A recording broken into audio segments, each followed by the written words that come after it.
এই ভিডিওর মধ্যে ক্লাস 10 এর অনুশীলনী 2.4 এর 2 নম্বর অঙ্কটা করব। 2 নম্বর অঙ্কে কি বলা আছে? একটি ত্রিঘাত বহুপদ রাশিমালা নির্ণয় করো যার শূন্যগুলোর যোগফল এবং দুটি শূন্যকে একসাথে নিয়ে তাদের গুণফলের যোগফল ও শূন্যগুলোর গুণফল যথাক্রমে 2, -7, -14 হয়। মানে প্রথম যে শূন্যগুলোর যোগফল হচ্ছে 2 আর গুণফলের যোগফল হচ্ছে -7 আর গুণফল হচ্ছে -14। ঠিক আছে, তো এটা কিভাবে করবে? আমরা জানি ত্রিঘাত বহুপদ রাশিমালার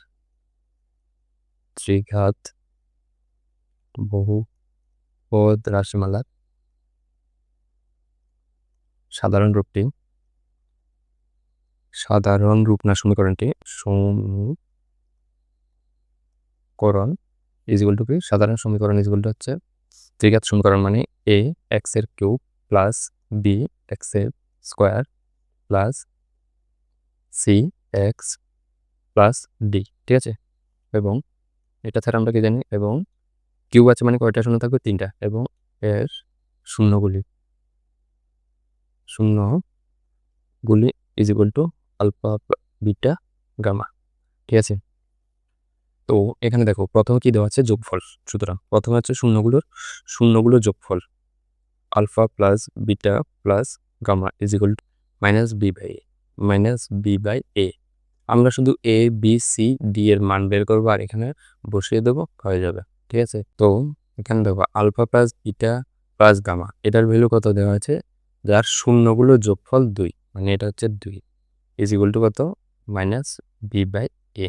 তো এখান থেকে দেখো, এখান থেকে যদি কম্পেয়ার করো, এখানে কি আসবে? দেখো b ইজ ইকুয়াল টু, সুতরাং b ইজ ইকুয়াল টু কত? দেখো -b ইজ ইকুয়াল টু 2, তাহলে b ইজ ইকুয়াল টু কত হয়ে যাবে?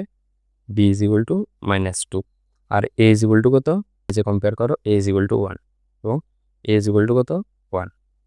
তারপরে দেখো এখানে কি দেওয়া আছে? দুটি শূন্যকে একসাথে মিলে তাদের গুণফলের যোগফল।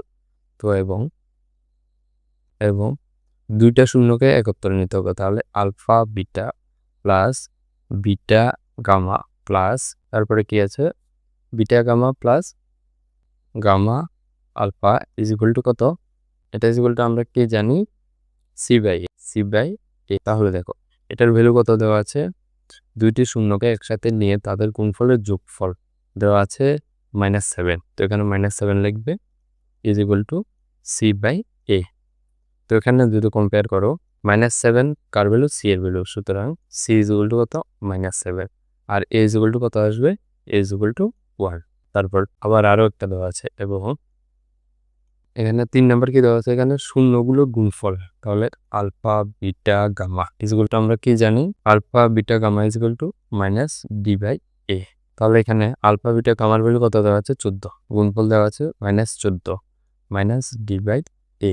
তো এখানেও যদি কম্পেয়ার করো, কি আসবে? দেখো বড় compare, -d is equal to কত? -14। তো এখান থেকে মাইনাস কাটা যদি যায়, d ইজ ইকুয়াল টু কত এসেছে? d ইজ ইকুয়াল টু 14 আর a is equal to 1, d is equal to 1। তো জাস্ট এখান থেকে a এর ভ্যালু এ সমীকরণে বসিয়ে দেবে, আবার b এর ভ্যালু বসিয়ে দেবে। b কোথায়? b এর ভ্যালু -2, এটাও এখানে বসাবে, আর c ইজ ইকুয়াল টু -7 এটা বসাবে, আর d ইজ ইকুয়াল টু কত? 14। এটা বসালে যেটা আসবে এটাই তোমার উত্তর। সুতরাং এরপরে এখানে নেক্সট পেজে লিখছি আমি। সুতরাং নির্ণেয় সমীকরণ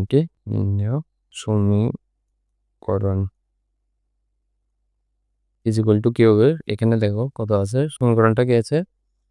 ax এর কিউব। সমীকরণটা এখানে লিখছি ax এর কিউব প্লাস bx এর square plus cx plus d। তো a এর ভ্যালু কত এসেছে? a এর ভ্যালু 1, এর ভ্যালু কত? 1, b এর ভ্যালু -2। a এর ভ্যালু কত? 1, b এর ভ্যালু -2, আর c এর ভ্যালু কত? দেখো c এর ভ্যালু -7 আর d এর ভ্যালু 14। c এর ভ্যালু -7 আর d এর ভ্যালু কত? 14। তো এখান থেকে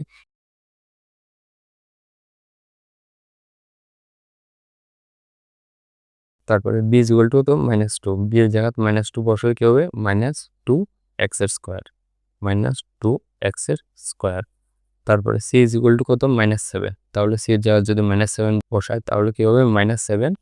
-7x। তারপর d এর জায়গায় কত আসবে? 14 প্লাস 14। ঠিক আছে, এটাই উত্তর।